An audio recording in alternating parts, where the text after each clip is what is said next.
কোরআনে কারুন নামে এক ধনীর কথা বলা হয়েছে, যার ধন সম্পদের চাবি বহন করতে কয়েকজন শক্তিশালী মানুষেরও কষ্ট হতো। আল্লাহ তাকে অগণিত ধন সম্পদ দিয়েছিলেন।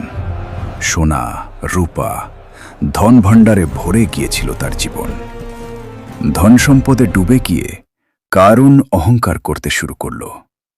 সে ভাবত তার মতো ধনী আর কেউ নেই। মানুষ তাকে সতর্ক করল, অহংকার করো না, আল্লাহর দেওয়া সম্পদ দিয়ে ভালো কাজ করো।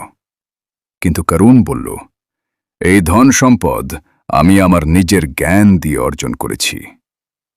তারপর একদিন হঠাৎ মাটি কেঁপে উঠল, জমিন ফেটে গেল, আর কারুন তার প্রাসাদ ও ধন সম্পদ সহ মাটির নিচে ধসে গেল।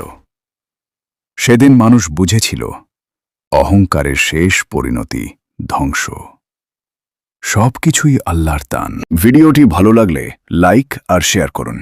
আল্লাহ হাফেজ।